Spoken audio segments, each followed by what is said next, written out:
Hello, everyone. I am BB. He is the other BB, aka Lucky and Omega.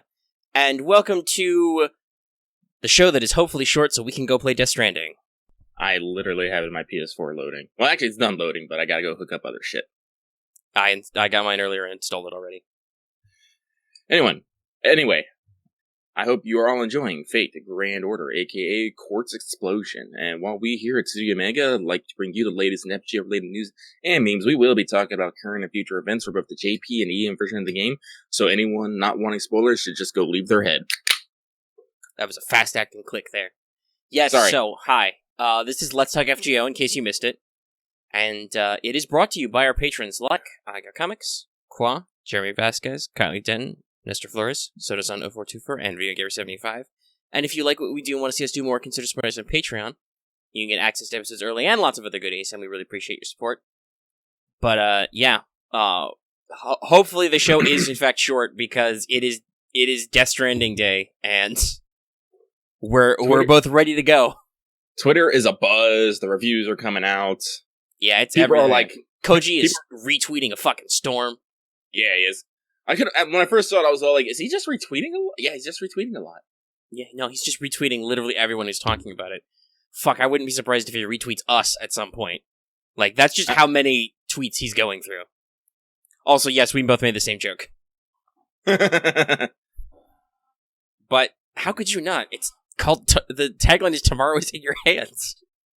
It's like the cheapest reference in the world. It is. Oh, I'm gonna hold Death Stranding and I'm gonna tweet Tomorrow's in my hands. Okay, but no, we do have some stuff to go through. There is a little bit of news on the NA side that we'll cover, and as always, we're going to talk about Babylonia way at the end. I guess we should welcome all the people who are watching Babylonia now, because it's starting to fire up for free. Mm-hmm. Go back about 5 episodes, I think, to hear our thoughts on the first episode, in case you missed it, but otherwise, yes, we're going to keep up with the concurrent release on the Funimations.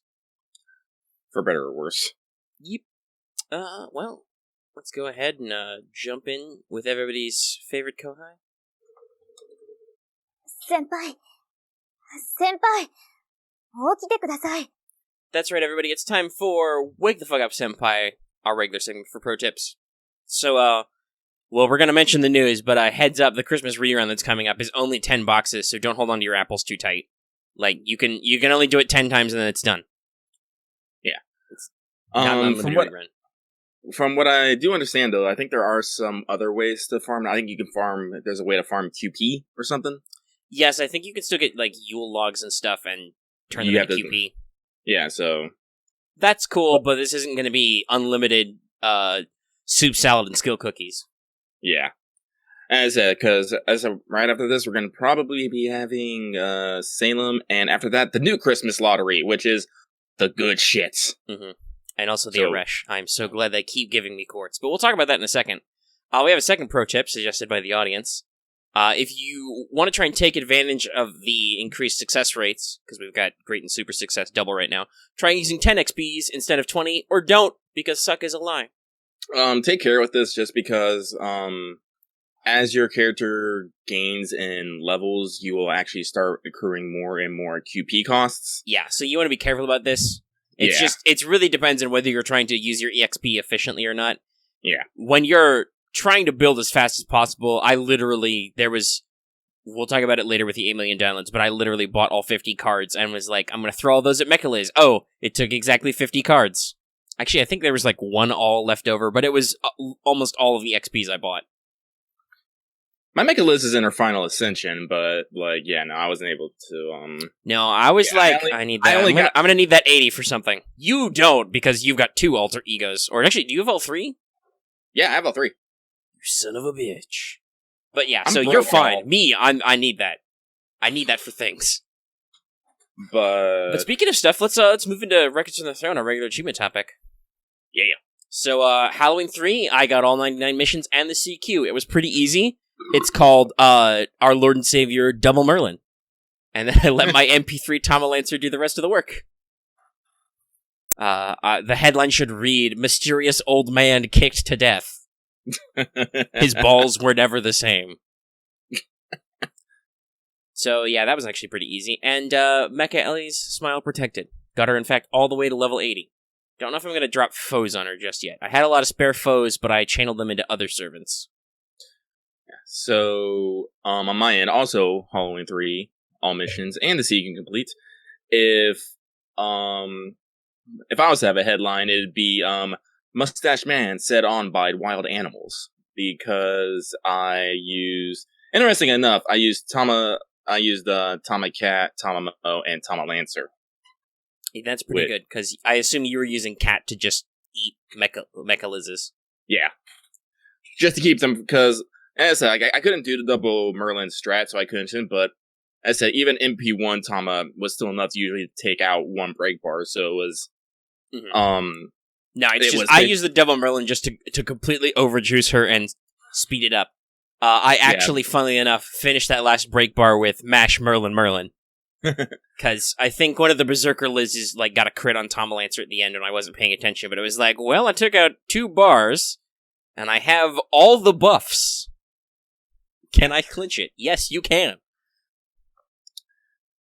And I was not able to, as I mentioned earlier, I wasn't able actually to finish Mecha Ellie because a lot of the XPs that I picked up, I dumped into Parvati, who was sitting Yes, you have a backlog. Yeah, I have a backlog I'm still working on. But Priority Smiles is protected, but also more related, motherfucking my Tamamo no Mai has reached a Bond 10. I now have the Tamamo fan club. Which when I looked at it, I was like, holy shit, this is actually really good. Yeah, what does it do? It's 15% arts up for your entire team as long as Tamamo's on the field. Yeah, that's pretty good, especially what you use Tammy for. Mm-hmm. So, watch out, my fucking stall teams. You're about to get the stalliest. Yeah. Get that arts in there. Mm-hmm. All right, well, let's move on to our news segment. Did you finish your master missions? God, I hope you did, because they're really easy this week. I'm already done.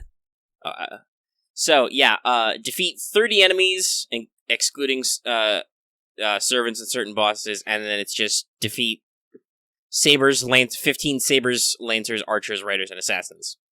So, do the dailies. You have access to all of them because of 8 million downloads, which we'll talk about in a second. So just do all your dailies, you'll win. Ta-da. Yeah, it's not hard. Get that free quartz. I'm at 300 St. Quartz. I was actually at 269 for a hot second, but then I redeemed the extra 30. Yeah, Go ahead. Yeah, I blew all mine on Osaka Hebe, but now that we are getting the quartz explosion again, I'm already back up to almost 100 maybe? Yeah, you just got 60 straight up. Yeah. But yeah, plus I still have some free quests, plus we got that Salem coming out too. Mm-hmm. But alright, let's start talking about the news. Yeah. So, in NA, we just hit our 8 million downloads. A lot of people were like, will King First Hassan get rolled in the Thanksgiving? No, he won't. He's just gonna show up like this.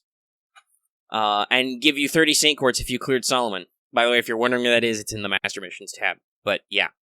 So, we got 30 Saint Quartz from that. We also, when this launched was the day we got the 30 Saint Quartz for the Babylonia social media campaign, so that's cool. So, log in every day for 7 days to get 10 of various things, including summon tickets at the end. So you can get, 10 million QP, 10 gold EXPs, 10 of the 2 silver foes, etc., etc.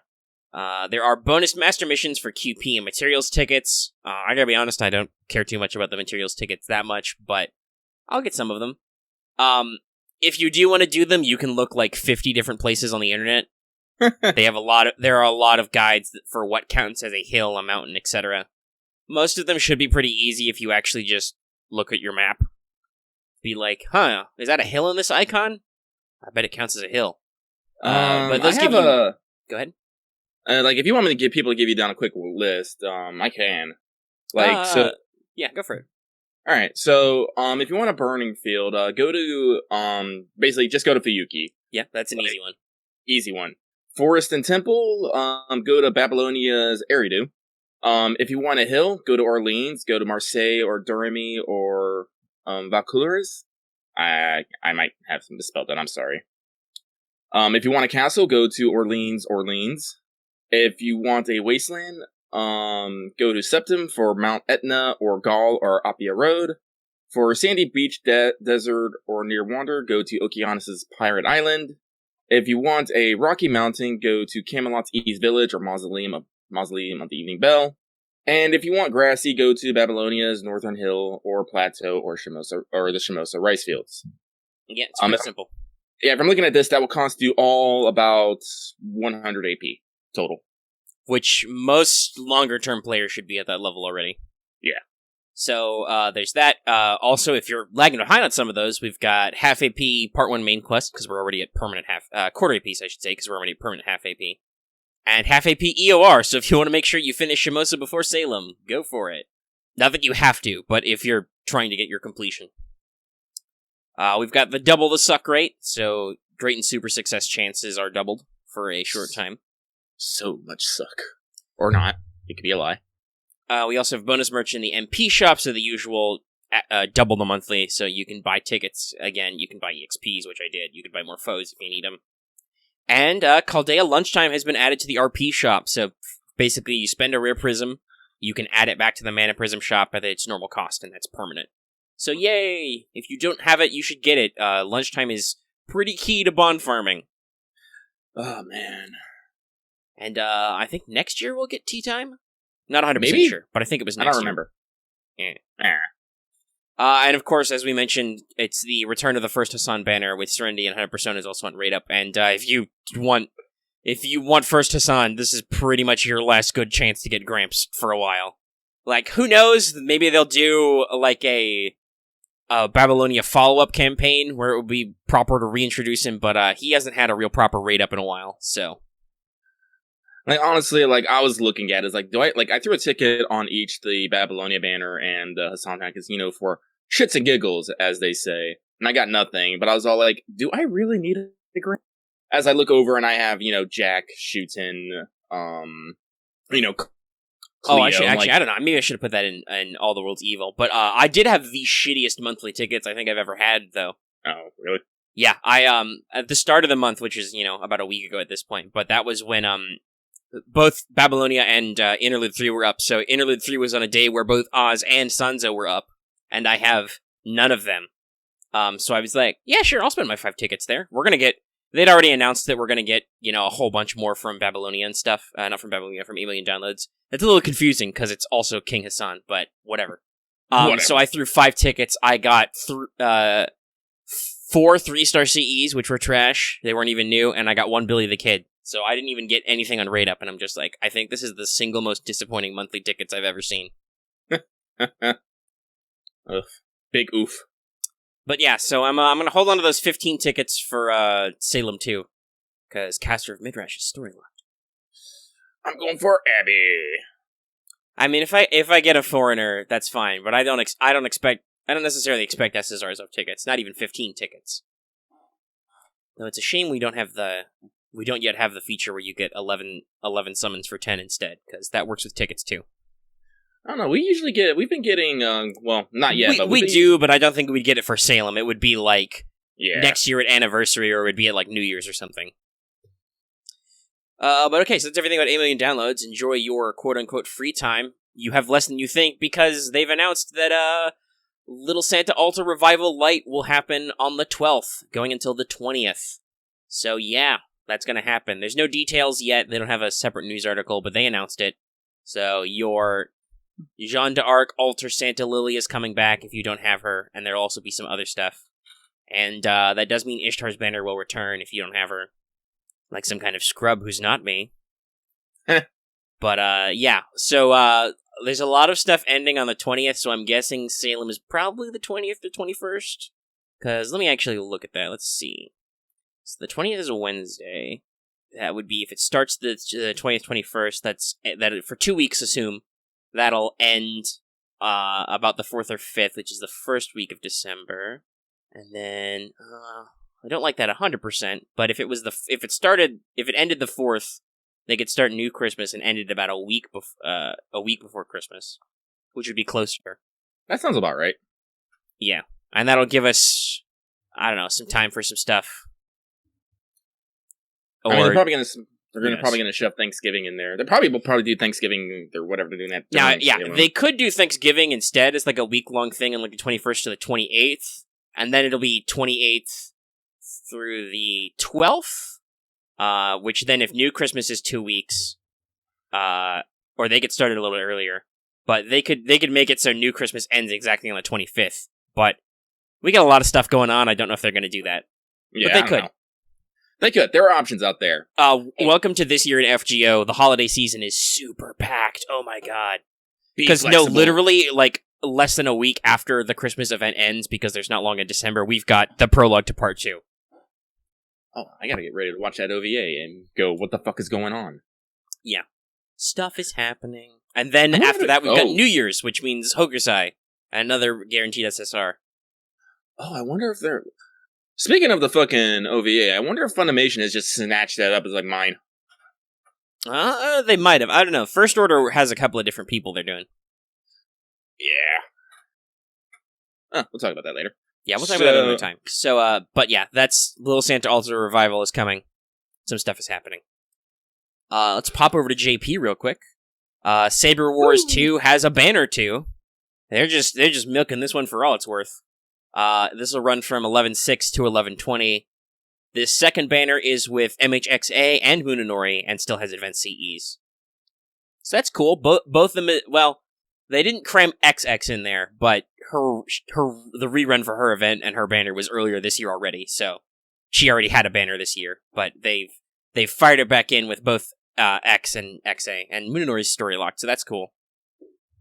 But yeah, holy shit, they like I said, they're really milking the Saber Wars thing. But back to the USA, this is just an added note, so USA Tour will be doing its finale at Anime NYC. I believe the finale panel the event will be the 16th of November, and then their booth will be open on the 17th. They've announced that Rumi Okubo and Aoi Yuki will be there. Specifically at the event, yes. Oh my god. He's sad. He suffers. I am super sad. I know, it's a terrible shame, but hey. At least they're bringing more guests over. Yeah. I think this is the first time Aoi Yuki would be at an FGO event in the US. I'm thinking yes at an FGO event. Well, to be fair, but I don't know if this is her first time. Yeah, I don't know if it's because I can't think of her name right now, but isn't Nobu's voice actress going to be in America for the first time at Anime NYC? Was that thing? I know that was a big deal that people were making.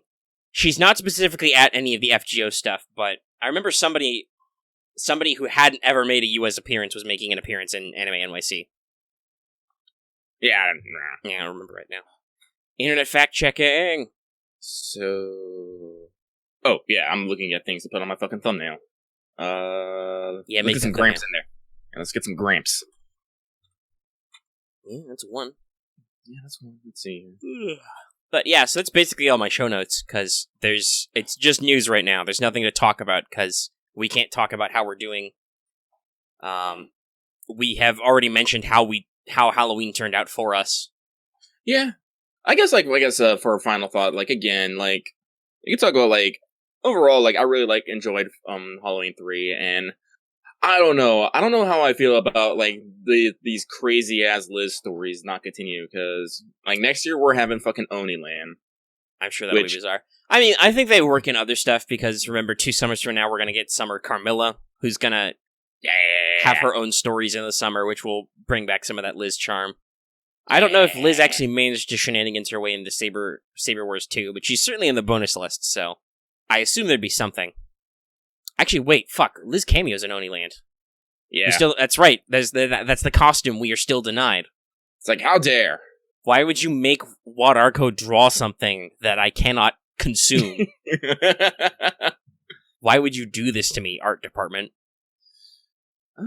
Let's see here. I could probably do MXA Alter because she's a good girl. I love her, and I cry. You could do the Bean Paste CE, the new one. Yeah, I could do that. Let me see here. Yeah, if you want to mix it up a little, because I'm sure we've used MHXA in thumbnails before, possibly multiple times. We like her. I don't remember. I don't know. How long have I been doing these fucking thumbnails? I don't fucking know. A while. This is 113, I want to say. Let me open up my FGO Thumbs catalog. Well, clearly I'm going to use it because there is a wholesome amount of legs in the CE. Yeah, this is episode 113, in case you guys didn't know, because I no longer number them in the episode or the episode title. Because I don't want people to be intimidated by the fact that there are 113 of these. There's a lot of them. But you have been doing thumbnails since 96. Wow. So, yeah, that's over 10. You're at almost 20. Which is a while, because we do this once a week. Now let me see. As soon as I navigate out of my fucking waifus folder, I have a lot of fucking folders with just pictures of girls I like. We have a lot of folders.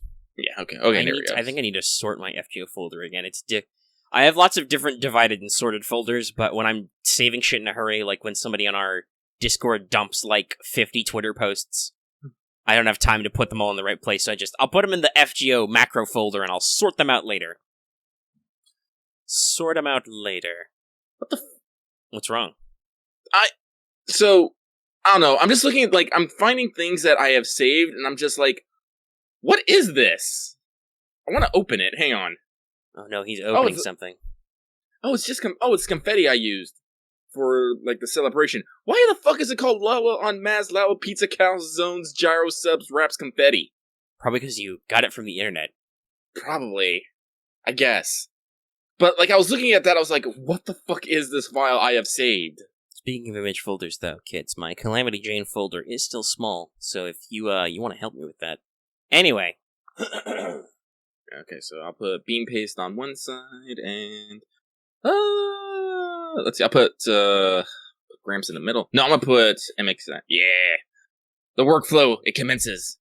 But, like, talking again about, like, Halloween, it's just, like, I don't know, it's, like, I guess I could say, like, I kind of look forward to, like, Master's actually, your Master's actual, attitude aside, I actually always look forward to Halloween because it is always a crazy and fun time. Yeah. With something ridiculous happening, and knowing that that's not going to happen next year just fills me with a little bit of trepidation. Something ridiculous is going to happen, but... Yeah. But it's still good. Honestly, Saber Wars 2, I think, is the more, because after Oniland, Halloween's not even Halloween anymore. Yeah, so I'm just like... and we'll see what happens in the future. Future.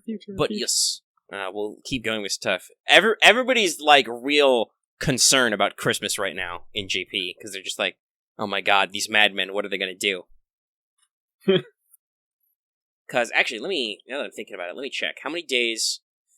There's only 4 more days in the actual Saber Wars event, so that'll end the 13th. Well, they're probably going to go jump into their Christmas rerun. Yeah, that'll probably be Christmas rerun, maybe? I don't know. They could do several things. Are they due for another 1 million downloads? I don't know. I don't know. Maybe an interlude campaign? I don't know. It depends on what how much stalling they want to do. Well, as I said, like, they've already said that their next Lost Spell isn't going to be until winter. And winter officially doesn't begin until, like, mid-December. Yeah, but I don't think that that's a hard and fast winter. Yeah, I know, but still, I think if it becomes December, it's winter. That said, I don't know when they'll do it, because they have plenty of time to do it in the next couple months. It's just a matter of when and where. Mm-hmm. So, but yeah, they need to rerun Christmas, and there is probably a new Christmas, maybe. We don't know. But then they have space and stuff. And some people are like, but won't they rerun the New Year's Inn? I don't know if they'll do that. They haven't rerun Setsubun yet. I don't know if they'll do Sparrow Inn. So we'll see what happens. But yeah, so let's see, what's the mission clock at? We faffed about for a little bit. We're still at only 25 minutes. Holy shit! I feel like, well, I'm pretty sure we can literally make... We'll make Babylonia last a while. Yeah. Before we get into that, because that's, as always, we like to leave that to very last, so you can cut off the episode if you're not caught up. Whether that's just you haven't watched it, or you're watching it later. But, briefly, I do want to mention how Teach Me Omega Sensei is going. We just started a new poll, because it's a new month, and if you Bex at $5 and up on Patreon, you can get in on that action. But currently, what do we know at Grand Servants is winning by a lot. Finally, I think it's been there a million years, so... we'll see what happens. The other choices are, what is the Moon Cell, and what is a Grail War, and how do they work? So, yeah. Consider that. But, yeah, otherwise, I don't know, we might as well start talking about Babylonia. Yeah, this is going to be a short episode. Well, our past few ones have been super long, so we should balance it out with a shorter one. Alright. We don't want to take up too much of your time, audience. We know that you also are probably trying to play Death Stranding. But okay, so Babylonia episode 5. The one with the Gilgamesh. The Gil and the place and the stuff. So I made sure to talk around it before we actually chatted about it, but I knew that you would be sad about the episode. Because the thing did not happen. A thing did not happen. So, episode basically opens up, Gilgamesh. Like, here's something definitely I am super glad about Babylonia, though, is they are definitely putting links and effort to show what kind of person King Gilgamesh is, post our Immortality quest. Yes, this is definitely the Gil character development episode, which is unfortunately why the thing probably did not happen. Yeah. But yeah, so the episode starts with where it was, where Gil busts in and is like, "Yo, sup? I see you live in a dirt house. Cool. You're coming with me today." And everybody's just like, okay. Sure. Mr. King, sir, we'll go. Then Gilgamesh just strolls through the streets. Like, what up, my dudes? And everybody's just like, hey, King. He stops to play with some children. He sees their game and it's all like, interesting. I like this. By the way, I don't remember exactly what it's called, but that's an actual historical game we've dug up from archaeological evidence. So that's a real thing, which is neat. I think I've played it before, actually. And then this is kind of intercut. Time gets a little weird in this episode because we cut between, like, Mash and Master riding in the cart, driving the cart of donkeys, and Gil chilling in the back. Full-blown slouch. But we do not forget the cut. Do not forget the cut of going back to Siduri and her just looking at all the shit that Gil just left, and her going like, she has that face that's like, I'm gonna kick this fucking king. Yeah. So basically, I think over the course of the whole journey to the observatory, because he's like, we gotta get some water samples from the Persian Gulf. It's important. But basically, through this whole section, over a series of flashbacks and cut-tos, Gil gives them a mission, he tells them he's going on the mission, he hangs out with some of his people, he gets in the cart, they ride the cart. There's a little bit of banter back and forth. Mash even gets a little bit of a burn on the king, just being like, hey, is it okay for you to just come out here and not more important things to do? Buddy? Pal? But he's good-natured about it. And as Lucky said, yes, one of the cutaway gags is he's like, Siduri will be fine, it's okay. I made plenty of room, she knows what to do. And meanwhile, there's just stacks and stacks of clay tablets on Gil's throne, and she's just hands on her hips, just frowning at it. Because she's like, shit, now I gotta do a lot of work. Again, I seriously think that Sidora might be one of my favorite, and like, I don't want to say like MP. Like, she's a really good character, yes. Yeah. She's one of the best supporting cast. Supporting cast, thank you. That's the word I was trying to think of. Yeah. There are quite a few supporting characters in a lot of these. But yeah, so also Gil kind of talks about his past, not very directly, but he alludes to some of his adventures, I think. Mm-hmm. And, while he sits with the team and they do stuff, he has a lot of mournful, sad moments thinking about things, thinking about his past and some mistakes he's made. Which is honestly, like I said, I think that's why we skipped because the gag is that normally in the game at the observatory, obviously, there's another fight, so you fight some Spriggan statues, but one of them is a rider, and Gil jokes about getting kicked. Yeah. And I think the reason why that and some of the other less plot-related jokes are being skipped is for pacing. Because in the game, you just had a fight with Spriggans, who suck. So, that would take you a while and would be kind of tedious as a player, so they added a little humor in there to spice things up. Same with, like, some of the weird commentary about all the quests you did in the month you were in Uruk, which were quests where you had to punch things for no goddamn reason. Which in the show, last episode was just shown as a montage of you actually doing the tasks, because the anime can do that. So I think for pacing, we've cut out some of the ancillary humor. Also, as much as I want it in there, I kind of feel like it might fuck with the tone a little bit too. Yeah, that's the other thing, is this episode is very serious about Gil. This is Gil is a major central character in this thing. We talk a lot about his feelings, his past, his relationships. We also showcase his power. Him getting bodied for a class advantage joke would kind of cut into the finishing scene of this segment. Yeah. But in between them, we arrive at the observatory. Gil talks about some stuff. The people at the observatory are also confused to see him, but they're okay. Master and Mash have a conversation on the beach about stuff. Where basically they talk about, what they're fighting for, what they're doing. Mash has a Okeanos flashback, and Drake shows up. Oh yeah. Always need more Drake. Shows up on a crew with a bunch of dead and or knocked out pirates, which I loved. They're just laying on the floor all around her. But that flashes back to the conversation Mash had about her wish. And Drake is like, all humans have a wish. And it's just, a matter of, having a desire for something. And Mash is like, I don't know if I'm human, though. I'm kind of artificial. But Drake's like, nah, kid, you're real. You're a real boy, Mash. Again, this is one of those things that I kind of keep forgetting about playing FGO, but, especially part 1 specifically, it's, part 1 is very, you're there, but it's also very much a story about Mash and her coming to grips with, Right, because you're the player character, so... I think that the anime does a good job of giving Ritsuka more of a character arc and a background with all your constant PTSD, because that's hard to, force on the player, and also it's weird because your events are spaced out over 2 years, or a year and a half or whatever.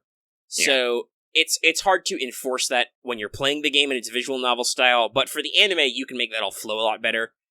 Mash already had that character development because, like you said, yeah, she's one of the 2 major characters, and arguably at some points, more of the protagonist than you are, but you are definitely the viewpoint character. So, you're the narrator or the observer of the situation, but Mash is the one Mash is there every step of the way with you, and honestly, because you're a visual novel player character, the master doesn't really get to grow as much, or if you do, it's more like a choice you have kind of thing. Mash is constantly growing, so yes, the part 1 story is a lot about Mash's character growth, and that's what episode 0 was about, and, really, this episode is another example where they really make sure to keep bringing it up. No, Nash had stuff to do.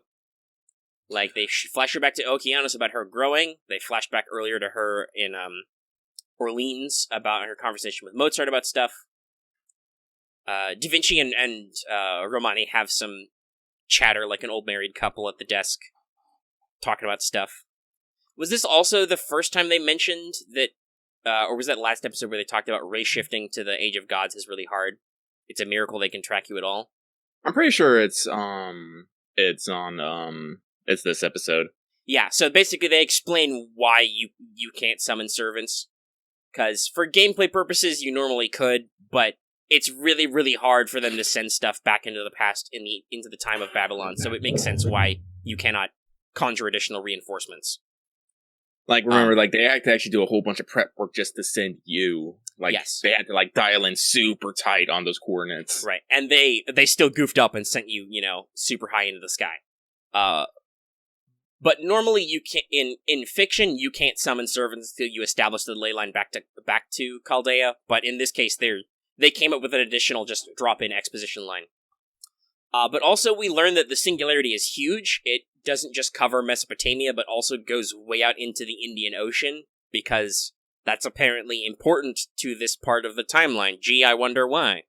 Yeah, foreshadowing. But unfortunately, character bonding is quickly overtaken as there's a fast-approaching bogey, and oh shit, Enkidu can just fly! So, actually, I do feel like you, when we're talking about Gil and whatnot, Gil at one point, when you're taking a break and having Gil's alright, I'm bored, tell me a fucking story. And, oh yeah, that's right, that was one of the intercut scenes in the beginning, where like I said, we jumped around a lot. That's one of the things that he did.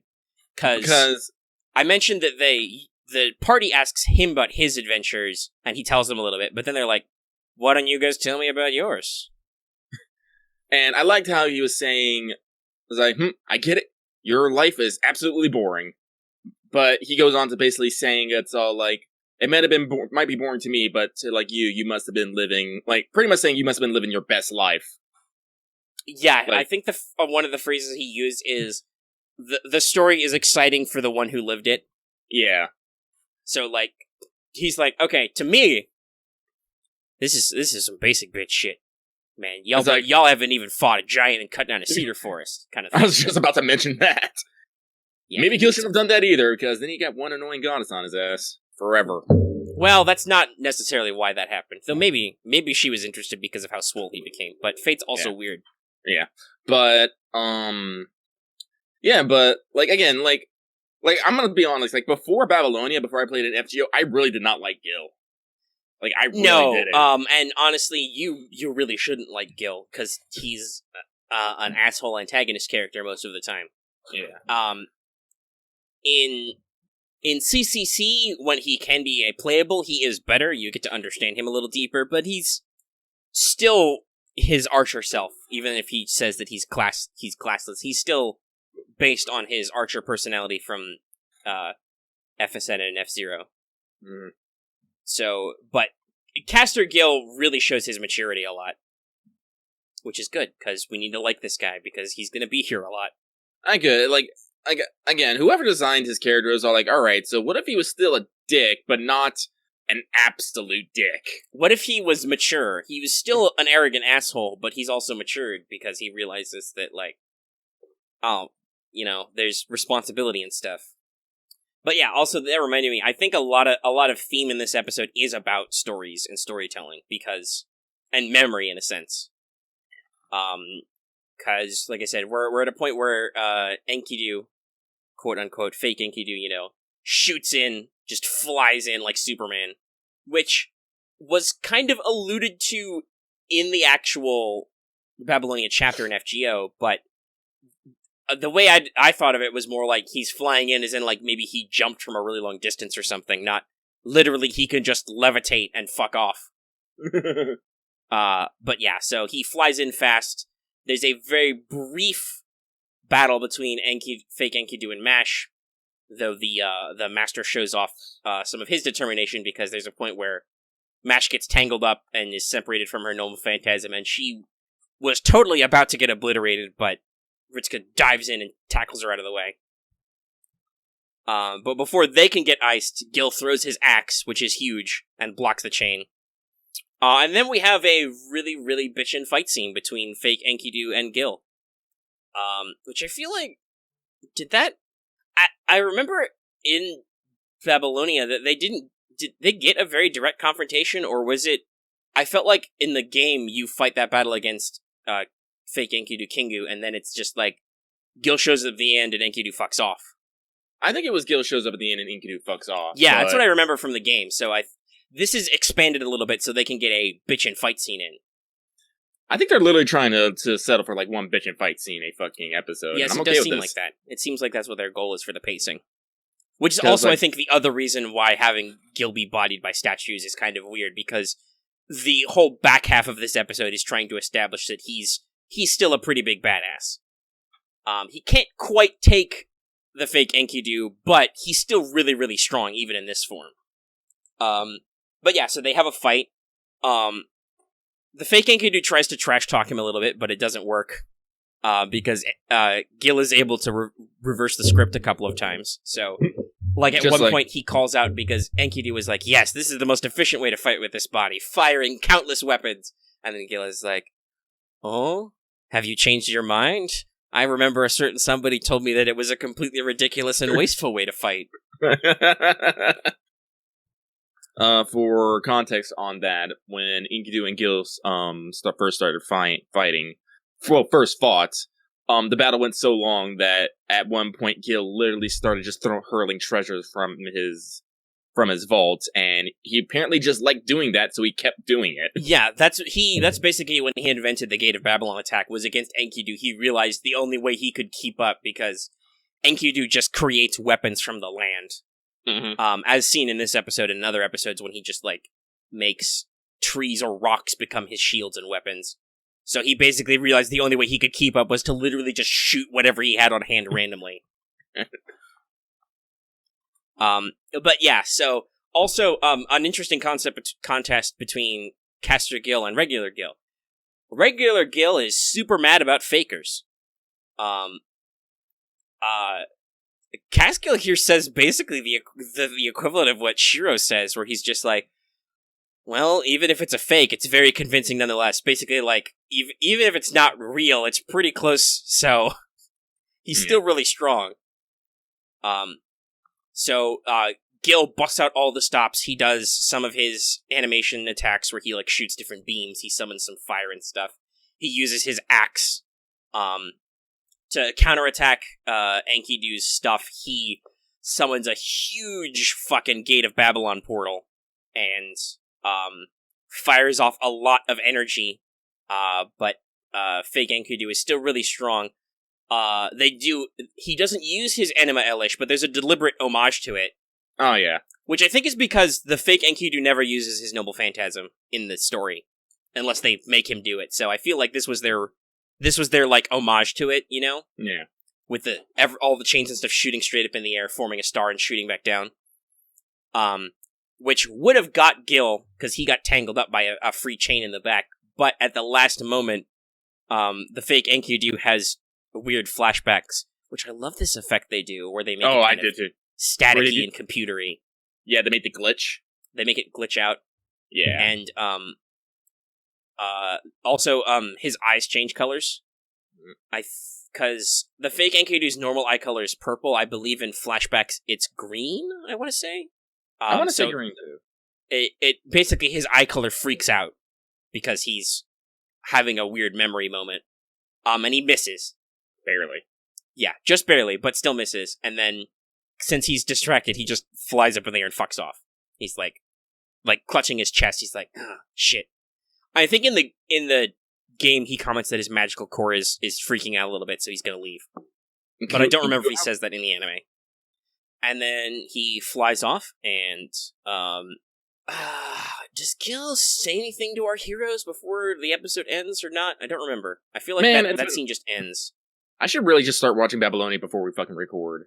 Yeah, I like to watch it sooner, but sometimes I forget minor details because it's really exciting to watch. But yeah, it is. Nothing of important happens in this next bit, though. Like Da Vinci and Romani confirm Enkidu left, and everybody's like, "Oh, okay, we made it. We're alive."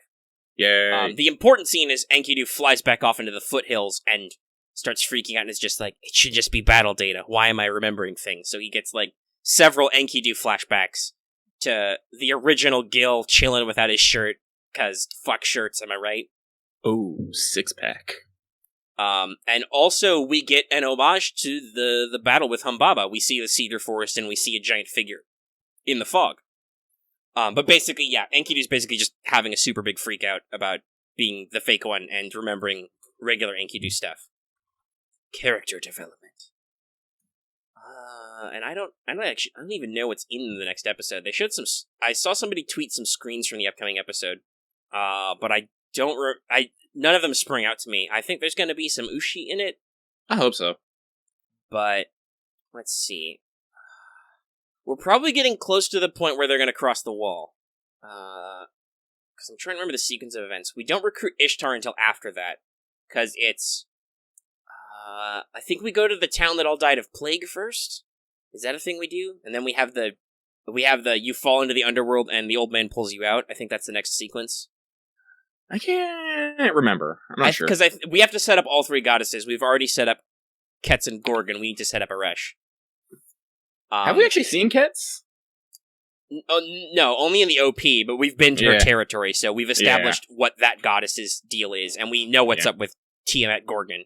So we need to establish Aresh further besides just the plague stuff. We need to actually, see what her territory is like. Because they don't recruit...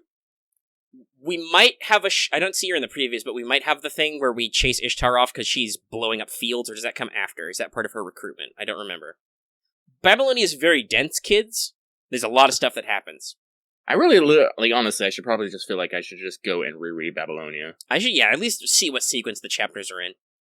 Yeah. Because I think the next big thing, which shouldn't be a spoiler to anybody listening, because hopefully if they're watching the Babylonia anime, they're done with the Babylonia chapter.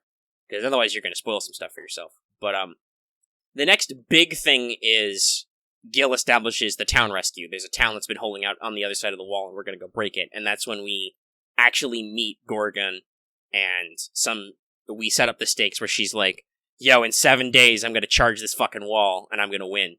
And that's when you're like, okay, we have 7 days to recruit the other two goddesses And actually, we think of the 3 because we think Ishtar is part of the Goddess Alliance. So we have, a week to recruit all the others and turn them against Gorgon so we can beat her. And that's the end of basically the first act. I really hope that when they do that, they actually, at the end of each episode, they actually put the countdown timer. I feel like they would. Because they've also been doing a thing lately where they don't even say the title of the episode until the end, because it would be a spoiler. They do the thing My Hero does sometimes, where they're just like, we don't even talk about the name of the episode. Oh, they did that in fucking Case Files, too. Oh yeah, they did that in Case Files a couple times, that's right. But yeah, so we're doing that some, so I feel like they probably would do just like the insert. But yeah, so we've got a lot of fun stuff happening. We're coming up to I reckon we'll probably, I want to say the big climax with the Gorgon Tiamat fight, that should probably be, I want to say, episode 12 or 13. Maybe 11, because we're a little bit shorter than a full 2 cores. But yeah, that should probably be about the point where we're like, oh shit, we thought we won. We didn't. Mm-hmm. Because we're only on 5, so that gives them, like, a decent chunk of episodes to actually have that conflict and then do the go back and forth. We get our funny moments with Aresh and with Ketz. Mm. And I'm hopeful that because those are directly part of the plot, the humor in those moments is not lost. Because, unfortunately, while being pretty on keel and I think fairly deep as a character, we have not yet let the Master cut loose and drop some of his snarkier lines that you could pick. I cry for fucking justice. Which, on the one hand, I can see that some of the times because you're the straight man, but there will also be other times when other characters are the straight man. Mm-hmm. Like, especially for the Aresh sequence. Like, Aresh is trying to be serious, so it would make sense for you to be less so. Because, I don't know, they might try and make her, like, intimidating and spooky, but I think it's much funnier if they keep the trend where it's just, like, she's not, though. Well, I think that was the kind of the great thing about Aresh, is, like, she's basically Ishtar's polar opposite. Mm-hmm. And so, I don't know. Like, I definitely want the gap between them. Yeah. But also, we're gonna get some funny scenes when we recruit Ishtar, which will probably be a whole episode. That's gonna be great, because no matter what they do, they're gonna have to just, excuse me, Miss Ishtar, open the portal and dump gems. But yeah, so we've still got a lot of fun scenes, and we're not even, like I said, halfway through this plot. Can't wait for tomorrow's episode. Yeah! I'll have to take time out of my thing. Out of the time to do the place. What's the mission clock at? We're at about 50 minutes, which is usually our bottom tier for the show. Alright, I guess that's good. I mean, we could comment more about how we're still, even though this episode is good, and I'm sure people who are fans of Fate will be interested in seeing this fight sequence, the show is still really weird for anybody who doesn't know anything about FGO. Yeah, actually, I've actually heard some people talking in our Discord about how they've recommended it to people, but they've also basically had to sit down next to them and explain things as they watch. And some people like still dig it, and some people are like, no, I can't follow this anymore. Yeah, and that's really the quote-unquote crisis of the Babylonian anime. I think we even said this at the time. It's a fan service anime because it was chosen by the fans and it was made for them with them in mind. Yeah, that is like literal meaning of fan service. Yes, it is. It was literally the winner of a popularity poll. And they're not holding back either. This isn't a cheap cash-in. This is, okay, you guys said what you wanted. We're giving it to you. Do you know how much money you guys give us? Here you go. Have some of it back. Yeah, they've got a fucking all-star cast. An all-star team making it. The animation continues to be beautiful. Like we said, they're basically paced out to do a big fight an episode. This has always led a lot of people to talking about where they might have should have started if people wanted to cash in fully. A lot of people say London. I do the hand wave gesture at that. Because I mean, they already did the first order. The real way would be to be like, okay, we're doing all 7. Get strapped in for the next 5 years, kids. Like, that's the way to milk this, is to actually start at the beginning. Yeah. But, a lot of people say London because they basically say, oh yeah, that's where you, like, finally understand the stakes and whatnot. And I'm just like, My knee-jerk reaction is like, yeah, that's like in the literally the last 10 lines of the fucking script. Yeah, that's the thing. I like London Chapter a lot, but no, it is not necessarily the starting point because it is very... London's kind of a slow burn. It's very low energy. Like, even the couple of fights you had are very, like... They're more mysterious leaning and, like, enforced than dramatic conflicts. Yeah, it's like... Now, you could still have some really good scenes in there. The Bants would be amazing. I mean, there's gonna be Hans in there. The Bants are fucking... Well, yeah, Hans and Shakes. So, there's that. But also, like... I don't know, I like Mordred. Do you guys really want to see Mordred punch casters for 2 seasons? 2 cores? Mm-hmm. It's, like, that's the other thing is, like, think about it. Those fights are required, but I don't really think that they would be, like, big, flashy elements. Like, maybe Babbage, because he's also a robot, but, like, Mephistopheles would almost certainly be betrayed as more of a, ooh, spooky, is he gonna get you kind of thing. And also, then there's the problem of, the last chunk of London, the third act, is just, oh, hey, we're gonna fight the guy who turned into the demon pill, we killed him, oh shit, he summoned another servant, now we gotta follow him out of the thing, and we gotta fight him, and then we gotta fight another thing, for no reason, and then we gotta go back down to break the thing, oh shit, Solomon's here, now we gotta fight 4 of these pillars, fuck. Then he leaves. Then he fucks off and leaves. Exposition! Which they have already shown us. They have already shown us the critical part where he kills everyone, fucks off, and leaves. So, would I want to see a Lancer Artoria Mordred fight scene with this budget in the sky? Yes. But I don't know if that's a good starting point. Like, I would want to be invested in the core characters of Mash and the Master first. So, no, fuck it, start at Orleans.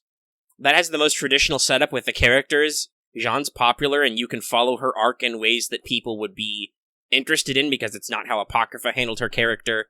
It's got a fucking Liz cameo in it. It's got probably the best Liz cameo, because she's directly involved with the comparison between her and Carmilla. It's got Jolter in it, who is a money maker. Like, seriously, if they said, we're doing Shinjuku or we're doing Orleans, here's the key visuals for Jolter, it would be like... That's the sound of yen flying out of people's hands. Just, that would be it, kids. That's all they need to do. And then they don't have to start with Septim right away. Which, honestly, I'd love to see them do an adaptation of Septim, because I wonder what they'd do, because they would change things, but what would they do? Yeah, I honestly do feel like they would have to probably rewrite all of Septim. I don't know if they'd have to rewrite all of it, but they would definitely have to change up some of the pacing and dialogue to make more sense, because it suffered from an early FGO problem where it was just like, I guess you guys just have to fight stuff? And maybe they have to turn it more into a war.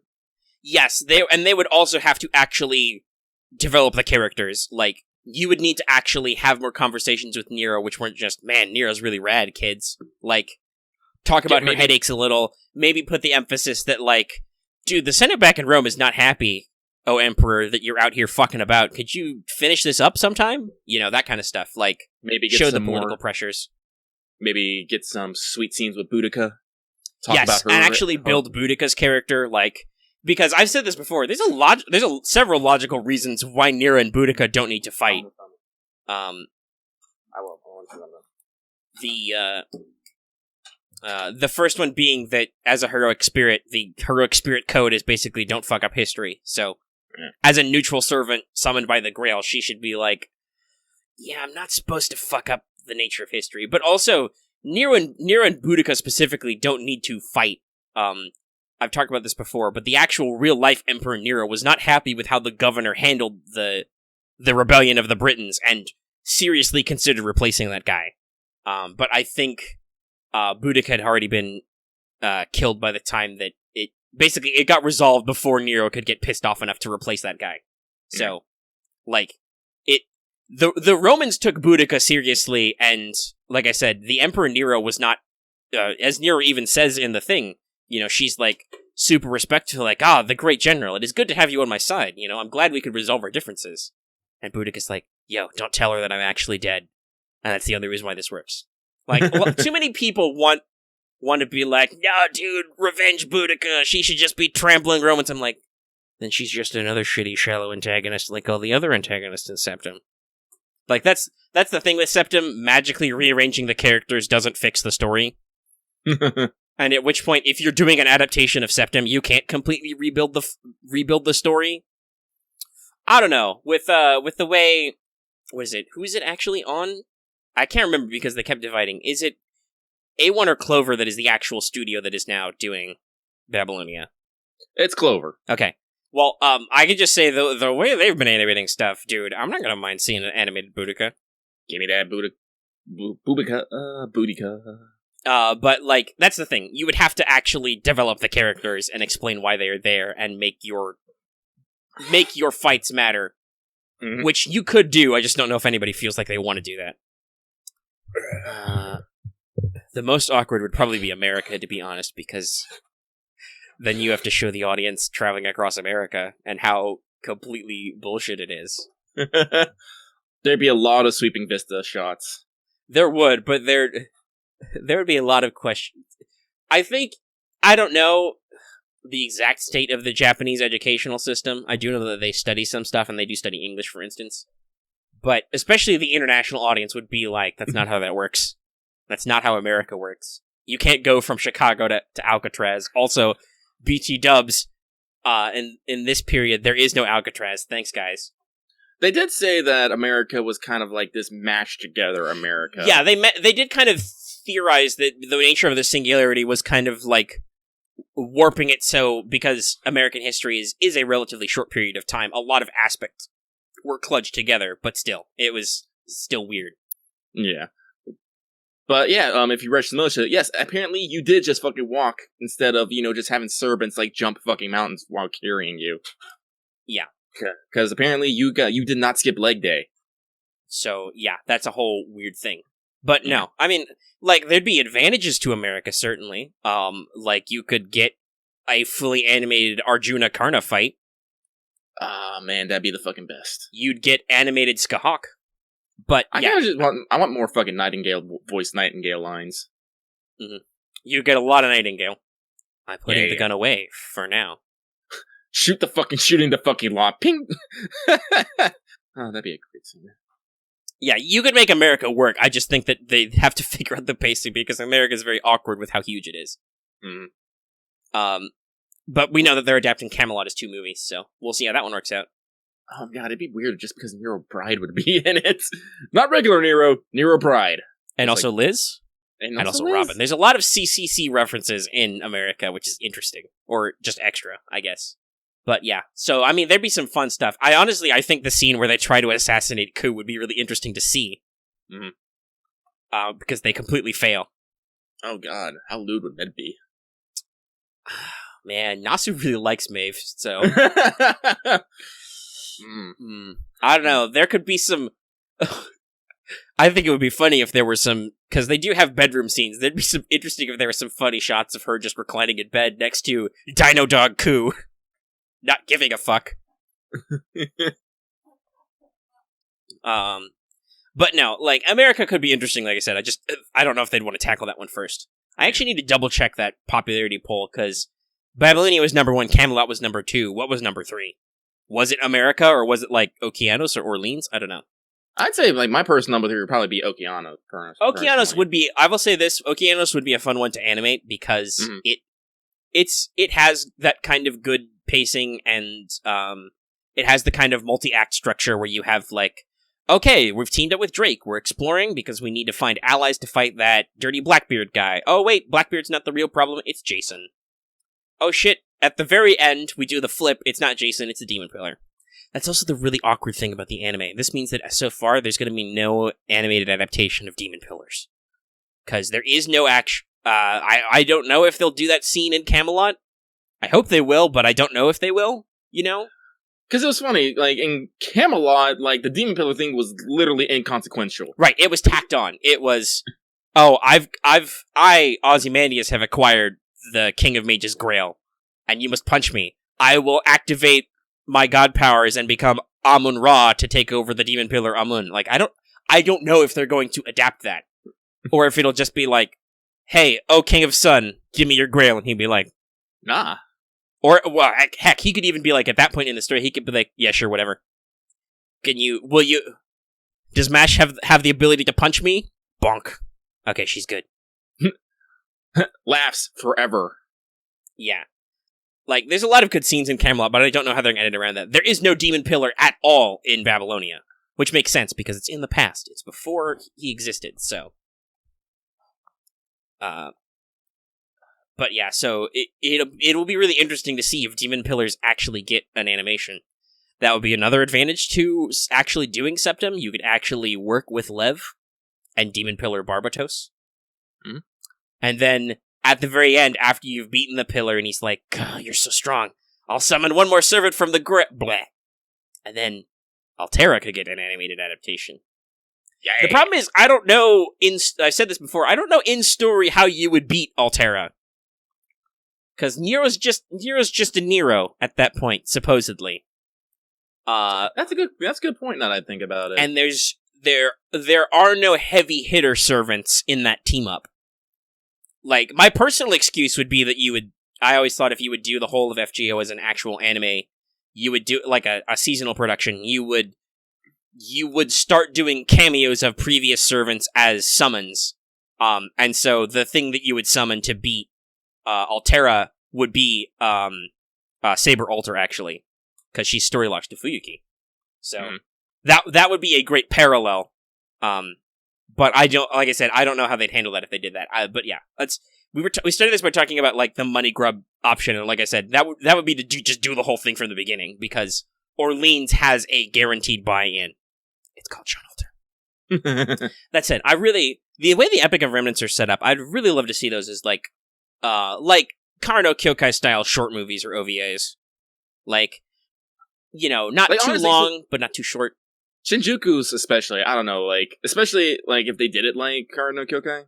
Well, not, like, because, Karno Kyokai is non-linear, Yes. but... Not literally non-linear, but no, you could do Shinjuku pretty easy. Yeah. You're without MASH, you're teleported in, none of the servants they sent with you made it, you have to ally with Mysterious Mustached Man, and then you run into, Saber Alter, John Alter, and, like, they do the whole Alter thing. It would be really interesting to see Lobo fucking going all out. And there'd be some fun stuff in there. I don't know. If they were going to do that, though, I would also say that they should do this. They should do the switch, and they should do, like, I think the manga does, and do the female protagonist.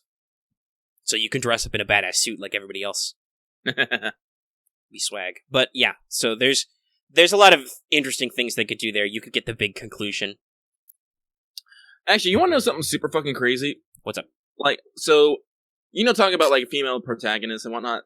I was actually looking at Grand Blue Fantasy, and they do something interesting, because Grand Blue Fantasy also has the, male and female protagonists. And interesting enough, they have different names. The male one is named Grand, but the female one is called Jita, spelled Dejeeta. Mm-hmm. And what they like to do is they like to make the male the protagonist for, the main story, but they use the female for all of their holiday and seasonal episodes. Like, they have a summer one and a Halloween one. Yeah, they just straight flip to fucking the female for that. And I was thinking, like, I could see that on FGO too. Like, what if they actually started animating fucking, like, seasonal events? That could be funny.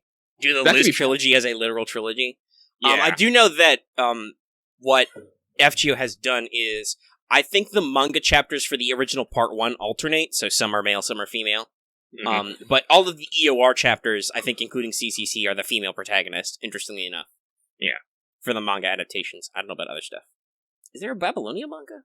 There might not have been. They might not have gotten that far by the time we, did the actual thing. Mm-hmm.